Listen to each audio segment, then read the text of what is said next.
This is my writing outfit. Shout out to Steve Milliken, who sent me a message in the middle of the night asking me how to build up interest in his published book and my work in progress. So here I am demonstrating something that, we can all easily do from, our writing nook.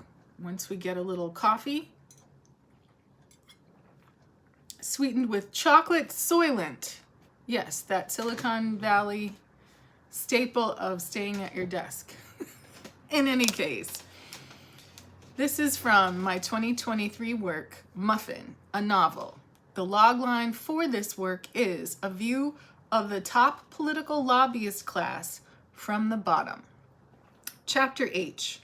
When nothing much was happening during that New York City election campaign, sometimes I would escape into the skyscraper office building stairwell to read plays by August Wilson or to paint my nails a new color. I had just turned 19 and had secured a real internship in my major area of study, political science. I was minoring in South Asian studies and working for salary in the Southern Asian Institute in the Graduate School of International Affairs, a favorite finishing school for would-be municipal leaders. I was now leading the Pan-Asian Volunteer Committee of the Alderman Harold Bell campaign.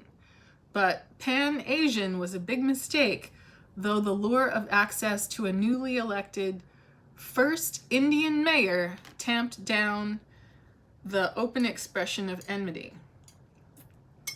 Japanese, cheek by jowl with Koreans, seated next to so-called jungle Asians, was naive, if not ignorant.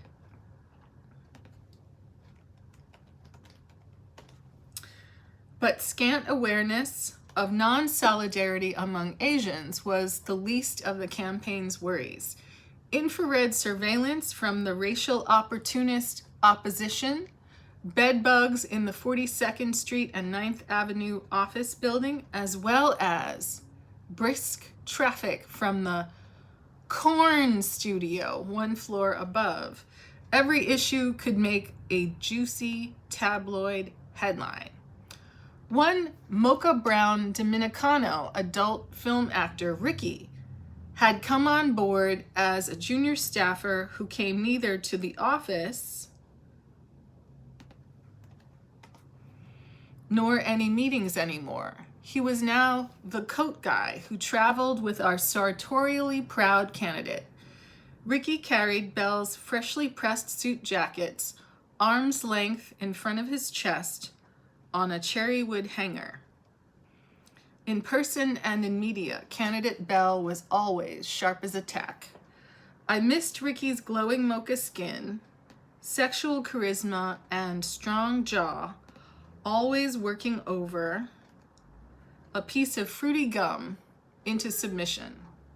His fortunes had gone ghost once he came down with tonsillitis, typically a harbinger of significant health issues involving T cells. Ricky struggled with Bell's heavy schedule of stop-bys and speeches. There were always events 7 days a week until the election. Campaign work is a heavy daily grind with deep pockets of exhaustion and boredom. Food could be tough to eat when doing advance duty, so you ate as much as you could whenever you could. Most older workers were wearing jowls by now, with guts, booties, and love handles to match. One more reason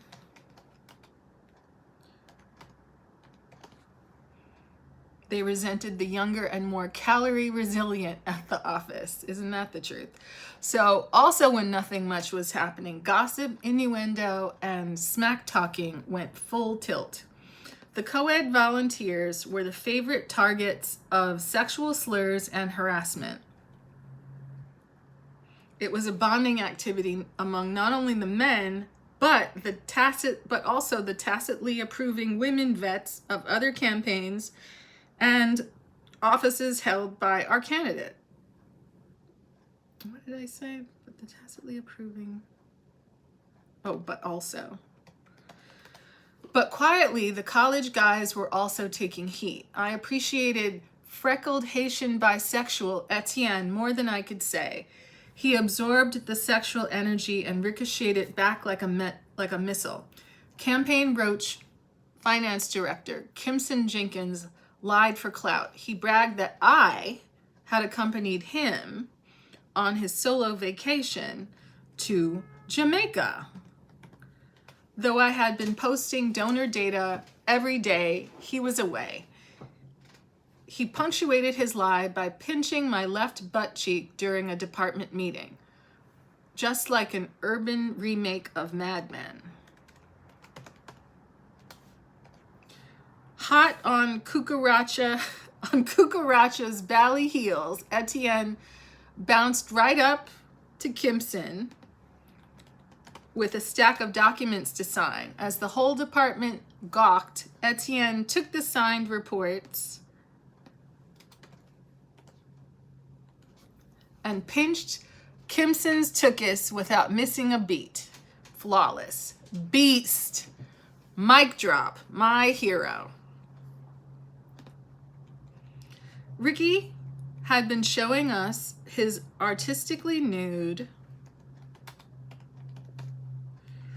Equinox thirst traps on Instagram. Kenjal and Etienne followed him.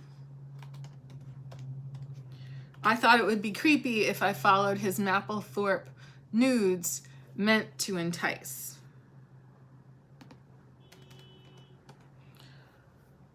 I could sock account stalk in private.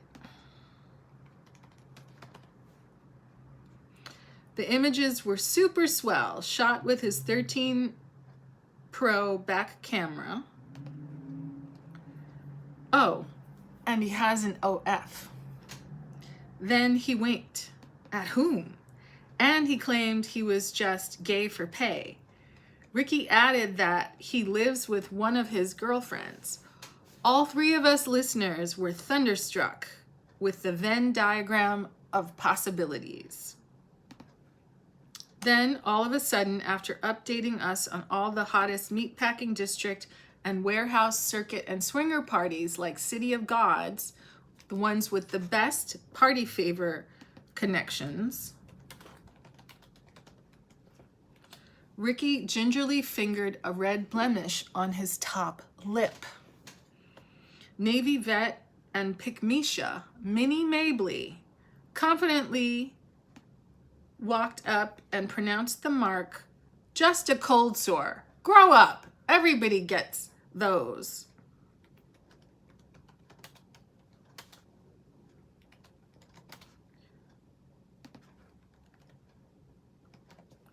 Carrie barked, don't be part of the problem. Etienne countered, sis, I'll be the entire problem. Ricky nonchalantly corrected, monkeypox.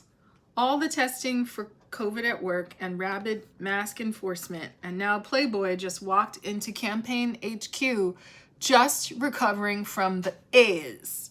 I realize it has a new name now, but in my panic, I just can't remember it. Outside a few posters around town, monkeypox seemed forgotten until just now.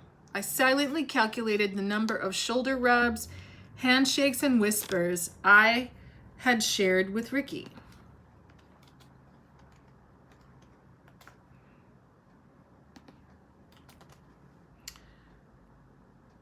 I silently calculated the number of shoulder rubs, handshakes, and whispers I had shared with Ricky was small, but so was the infectious contact at the Glam Cox Super Spreader event.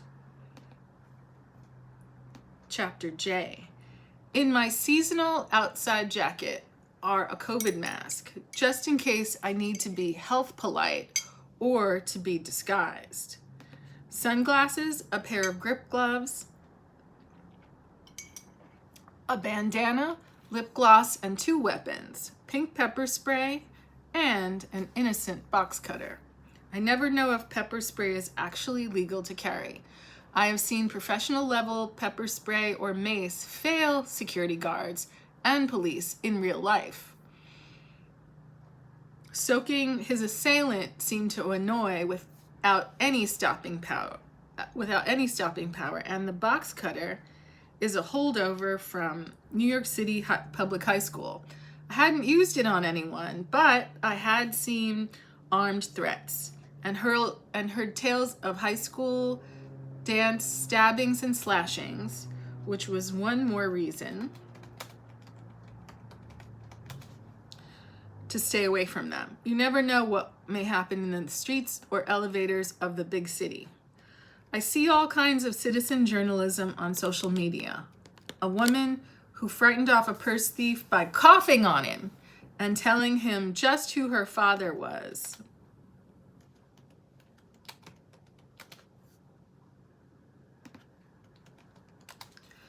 Full-on grappling subway assaults filmed and posted by bystanders. A black man and a Mexican woman tag teaming and head stomping, someone curled up on the floor of the train. A pair of men intertwined like two pythons. The knife holder could only barely flick the wrist of his knife hand. The discussion of intimate partner violence is similarly serious and spoken directly to camera on social media. If he will hit you, he will kill you. If they will hit you, they will kill you. That seems like wisdom for the ages. I was still naive enough to think that curiosity, a belief in the greater good, and smiling, friendly coworkers were reasons enough to like, share, and subscribe in real life. Oh boy, would I learn the hard way, see things and go places that would take decades to decode. Lesson 1. Despite our love of democracy and the phrase, all men are created equal, baby, you'd best believe there's a pecking order, and the bigwigs like it that way. More to the point, the middlewigs don't want anyone shimmying up past them on the greased pole of ambition and access to the bigwigs. That is the origin. That is the origin of the shirt-sleeved hack dismissiveness. All the pointing and laughing with comments like, look, I think her pussy's talking to me. We were the interns. No one blinked. No one spoke up for the free college labor. The staff of hacks risked no move that might cost them their middlewig status. And here's the thing. Your humanity was judged by your tenure within the in-group daisy chaining around power. Your often temporary access frequently hinged on your sexual access, especially secret sexual access. And just like there's only bees around if there's honey, if you were targeted by mobbing or gang stalking or organized harassment, it meant you were a middlewigger threat. Like a rock tossed into the toxic muck of the Gowanus Canal, this fundamental insight would ripple to infinity. Chapter K. The nut brown hand came up like a shadow, as if cast by a bird in flight. Its hand-shaped darkness brushed my cheek hard. A corner of Breitling left a dime-sized purple bruise under my left eye. I sat bolt upright, shocked, stilled, and aghast on my cushioned throne at my favorite Bobby Flay restaurant, Mesa Grill. We had a good table in the elevated section by the window on Park Avenue. I swallowed and dug my right acrylics into my left hand. I threw my gaze toward Gramercy Park pedestrians on the wind-whipped February sidewalk. I focused my $30 Too Faced Better Than Sex mascara. I focused on my $30 Too Faced Better Than Sex mascara so as not to ruin my meticulous beat with even a single tear. What the actual fuck? But never forget the lessons of social media. A cis-hetero male can be very charming, as charming and seductive and kind as he is toxic, insecure, and violent.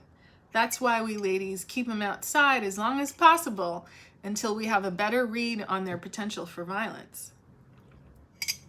But why did this Harvard grad, a colleague, slap me in the middle of the finest Tex-Mex gourmet meal Manhattan could offer? You imagine he was provoked. That is cute and naive.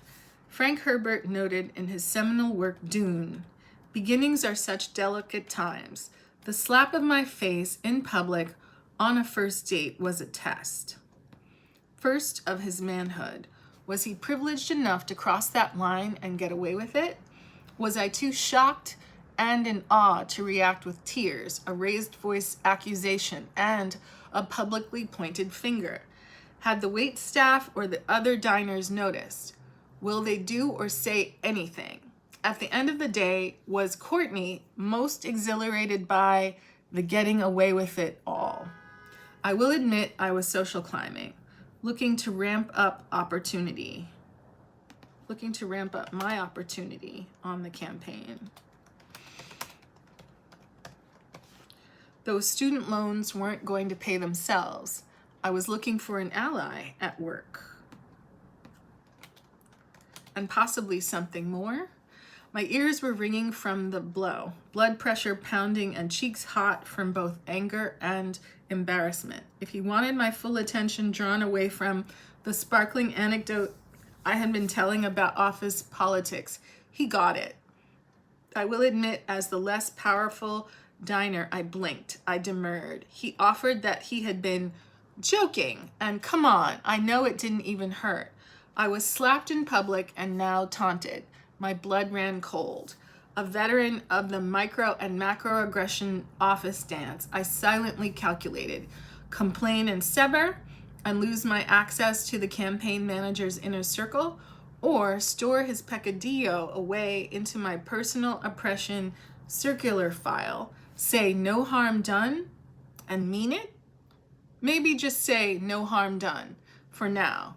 Clearly he was testing me to see how much I could take from the campaign chief of staff, to see how low my self-esteem was, to see if I was feeling froggy and litigious, or if he could boil the water to overflow.